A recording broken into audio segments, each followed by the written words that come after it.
கடகராசிக்கு இந்த 2026 எப்படி இருக்க போகுது அப்படிங்கிறத பார்க்க போகிறோம்.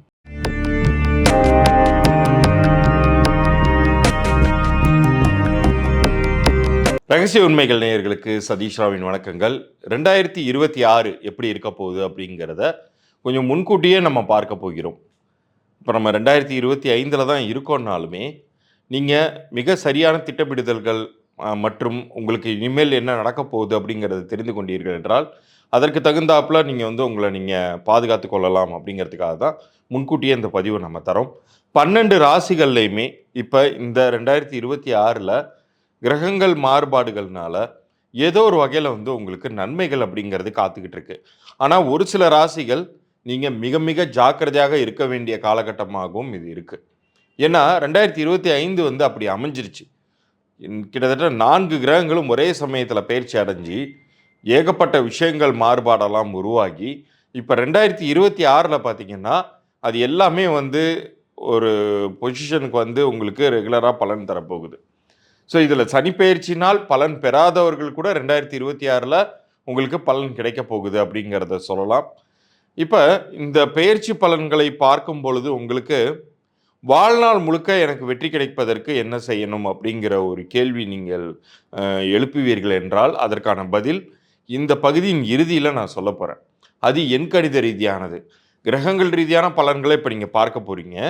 பட் லைஃப் லாங்குக்கும் எனக்கு கிரகங்கள் எப்படி சாதகமாக இருந்தாலும் சரி பாதகமாக இருந்தாலும் சரி, சாதகமாக இருந்தால் அதிகப்படியான வெற்றிகளும், பாதகமாக இருக்கிற சமயத்தில் எனக்கு பாதிப்புகள் இல்லாத வகையிலும் நீங்கள் வாழணும்னு ஆசைப்பட்டீங்கன்னா இந்த பலன்களை முழுமையாக பார்த்து கடைசியாக நான் சொல்லக்கூடிய இலவச பொது பலன்களை பற்றிய குறிப்பை பார்த்துட்டு உங்களுடைய பிறந்த தேதியும் உங்களுடைய முழு பெயரையும் இனிஷியலோட ஆங்கிலத்தில் எனக்கு வாட்ஸ்அப் பண்ணுற மாதிரி இருக்கும்.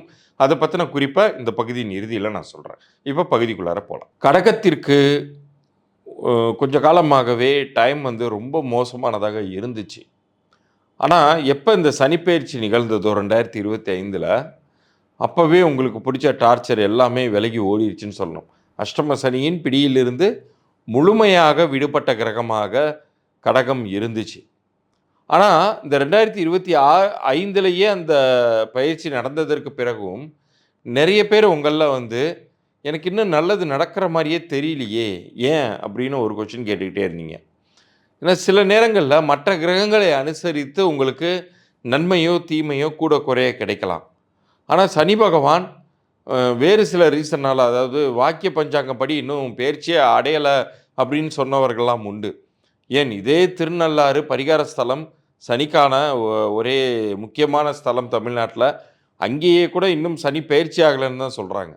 ஸோ அஷ்டம சனியின் பாதிப்பு உங்களை விட்டு முழுமையாக விலகவில்லை அப்படிங்கிற காரணத்தை நீங்கள் புரிஞ்சுக்கலாம். பட் இது எப்போ நடக்குது, இது எப்போ சனி முழுமையாக விலகுது அப்படின்னு சொல்லி பார்த்தீங்கன்னா மார்ச் 2026 பிறகு உங்களுக்கு நிறைய நன்மைகள் அப்படிங்கிறத நீங்கள் அடைய போகிறீர்கள் அப்படிங்கிறத உறுதியாக சொல்லலாம். இப்போ உங்களுக்கு வாக்கிய பஞ்சாங்கப்படி சனி இன்னும் முழுசாக உங்களை விட்டு விலகலை. சனியின் இம்பேக்ட் உங்களுக்கு இருந்துக்கிட்டு தான் இருக்குது. அப்படின்னாலுமே கூட நன்மைகள் நடக்காமல் இருக்காது. நான் இதே காலகட்டத்தில் உங்களுக்கு குரு உங்கள் ராசியின் மீது அமர்ந்து உச்சம் அடைகிறார். உச்சம் மட்டும் அடைந்த குருவாக மட்டும் இல்லாமல் அவர் 5ஆம் வீடு, 7ஆம் வீடு, 9ஆம் வீடு, உங்களுடைய பூர்வ புண்ணியஸ்தானம், கலத்திரஸ்தானம், பாக்யஸ்தானம் 3த்தையுமே பார்வையிடுகிறார். இதுக்கு மேலே ஒரு மனிதனுக்கு என்ன வேணும்? குரு பார்க்க கோடி தோஷ நிவர்த்தி. அதுவும் எந்தெந்த இடங்களை பார்க்குறாரு? உங்களுடைய பூர்வ புண்ணியஸ்தானத்தை பார்க்குறாரு, உங்களுடைய பாக்யஸ்தானத்தை பார்க்குறாரு, உங்களுடைய கலத்திரஸ்தானத்தை பார்ப்பதனால் உங்களுக்கு நல்ல ஒரு குடும்பம் அமைந்து நிறைய செல்வ சேமிப்புகளை உங்களால் உயர்த்தி கொள்ள முடியும். அது போன்ற ஒரு அற்புதமான காலகட்டத்துக்குள்ளார தான் நீங்கள் அடி எடுத்து வைக்கிறீங்க. அதே இந்த மார்ச் மாதத்தின் 2026 முதல் பகுதியில் பார்த்தீங்கன்னா ஃபஸ்ட் ஆஃப்னு சொல்கிறோம் இல்லையா, அதில் பார்த்தீங்கன்னா குரு 12ஆம் வீட்டில் இருந்து தான் பலன் கொடுத்து கொண்டிருப்பார். அது சும்மா ஒரு சிறிது நாட்களுக்கு தான். ஆனால் இந்த 12ஆம் வீட்டில் இருக்கும் பொழுதும் சுபகிரகமான குருவாக அவர் இருப்பதினால் நீங்கள் பெரிய கெடுதல்கள் எதுவும் எதிர்பார்க்கவே வேண்டாம். நன்மையே செய்து தருவார். அந்த நன்மைகள் அதிகப்படியாகும் 2026 அதே குரு பகவான் உங்களுடைய 2ஆம் வீட்டிற்கு வரும் பொழுது, உங்களுடைய ராசியின் மீதே உச்சம் அடையும் பொழுது உங்கள் ராசியின் மீதே ஜென்ம குருவாக வந்து அமரும் பொழுது மிக மிக அற்புதமான பலன்களை தரப்போகிறார். நீங்கள் கேர் எடுக்க வேண்டிய ஒரே ஒரு விஷயம், உங்களுடைய ஹெல்த்தில் மட்டும் நீங்கள் ரொம்ப கேர் எடுக்கணும். காரணம் என்னன்னு கேட்டிங்கன்னா, நம்ம ஓடுற ஓட்டத்தில் நம்ம வந்து அதிகமாக காசு பண்ணணும் அப்படிங்கிற ஒரு எண்ணத்தில் நிறைய நேரங்களில் நம்மளுடைய ஹெல்த்தை பார்த்துக்காம விட்டுருவோம். அது மட்டும் இருந்துடக்கூடாதுங்கிறதுல கவனமாக இருங்க. இந்த வருடத்தை பொறுத்த அளவுக்கு உங்களுக்கு ஒரு வெற்றிகரமான ஆண்டாகவே அமையப் போகிறது அப்படிங்கிறத உறுதியாக சொல்லலாம். இவ்வளோ நேரம் நீங்கள் வந்து 2026 எப்படி இருக்க போகுது அப்படிங்கிறது தெரிஞ்சுக்கிட்டு இருந்திருப்பீங்க. நான் ஏற்கனவே சொன்னது மாதிரி உங்களுக்கு எல்லா காலங்கள்லேயும் வெற்றி கிடைக்கணும் அப்படின்னு நீங்கள் ஆசைப்பட்டீங்கன்னா, உங்களுடைய பெயரை வந்து உங்களுடைய பிறந்த தேதிக்கும் கூட்டிய எண்ணிற்கும் பொருத்தமாக அமைத்து கொள்ளும் பொழுது, அங்கு ஒரு மாபெரும் சக்தி உருவாகி உங்களுடைய பெயரே எந்திரமாகவும் அதை இயக்கக்கூடிய ஆக்சுவலாக உங்களுடைய உடல் இயந்திரமாகவும் உங்களுடைய பெயர் மந்திரமாகவும் செயல்படுவதை நீங்கள் கண்கூடாக பார்க்கலாம். இப்போ பழைய கோயில்களெல்லாம் பார்த்தீங்கன்னா மந்திர உச்சாரணங்கள்லாம் செய்து அந்த கருவறையில் அந்த மூலவரை வந்து பிரதிஷ்டை பண்ணியிருப்பாங்க. அப்படி பிரதிஷ்டை பண்ணியிருக்கக்கூடிய தெய்வத்திலிருந்து உங்களுக்கு நிறைய பலன்கள் கிடைப்பது போல உங்களுடைய பெயரே மந்திர சக்தியாக உருவாகி உங்களுடைய உடல் எந்திரத்தை செய்யக்கூடிய வல்லமை வந்து ஒரு சக்தி மிகுந்த அதிர்ஷ்ட பெயருக்கு உண்டு.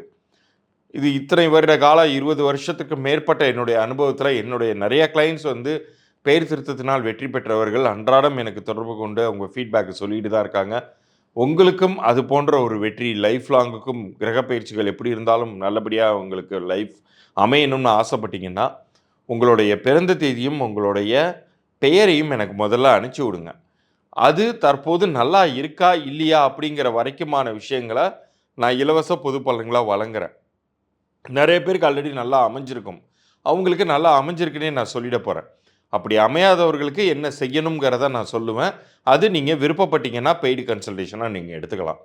இந்த இலவச பொது பலன்களில் உங்களுடைய பிறந்த தேதி பற்றின குறிப்பு வரப்போகுது, பிறந்த தேதியின் கூட்டு எண் பற்றிய குறிப்பு வரப்போகுது, உங்களுடைய பெயர் தற்போது என்ன நம்பரில் அமைஞ்சிருக்கு, அது என்ன விதமான பலன்களை கொடுத்துக்கிட்டு இருக்குங்கிற தகவல்கள் எல்லாமே நான் அனுப்ப போகிறேன். இதில் முதலில் வரக்கூடிய 100 நபர்களுக்கு உடனடியாகவே என்னால் அந்த இலவச பொது பலன்களை கொடுத்துட முடியும். அடுத்தடுத்து வரக்கூடிய நபர்களுக்கு கொஞ்சம் காலதாமதமாகும், சில நேரங்கள் கொடுக்க முடியாமலே கூட போகலாம். அதனால் அந்த முதல் 100 பேர் உடனடியாகவே நீங்கள் பலன் பெறுவீர்கள். 3 நாட்களுக்குள்ளார உங்களுக்கான பதில் அனுப்பி வைக்கப்படும். இதில் வியாபாரம் செய்து கொண்டிருப்பவர்கள் உங்களுடைய வியாபாரம் சரியாக போகலை அப்படின்னு நினச்சிங்கன்னா உங்கள் வியாபார பெயரையுமே எனக்கு நீங்கள் டைப் பண்ணி அனுப்பிச்சி வைக்கலாம்.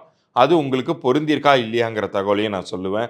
பிறந்த குழந்தை ஏதேனும் உங்களுக்கு இருந்து அந்த குழந்தைக்கு நீங்கள் பெயர் சூட்டி இருந்தீர்கள் என்றால் குழந்தையுடைய பிறந்த தேதி, பிறந்த நேரம், குழந்தைக்கு நீங்கள் அமைத்த பெயர் இனிஷியலோட எனக்கு வாட்ஸ்அப் பண்ணுங்கள். பெயர்கள் எல்லாமே ஆங்கிலத்தில் இருக்கிற மாதிரி பார்த்துக்கோங்க. வாட்ஸ்அப் மட்டும் பண்ணுங்கள், கமெண்ட் பண்ண வேண்டாம். அப்போ தான் என்னால் உங்களுக்கு அதில் என்னுடைய வாய்ஸ் ரெக்கார்டிங்கை அனுப்ப முடியும். சப்போஸ் குழந்தைக்கு பேரே வைக்கலைன்னா நீங்கள் பிறந்த நேரத்தையும் குழந்தை ஆனா பெண்ணாங்கிறத குறிப்பிட்டு தேதியை அனுப்புங்க. அந்த குழந்தைக்கு என்ன நட்சத்திரம், அந்த பிறந்த தேதிக்குரிய அம்சங்கள் என்னங்கிறத நான் பதிவில் அனுப்புகிறேன். மீண்டும் அடுத்த பதிவில் சந்திப்போம். நன்றி, வணக்கம்.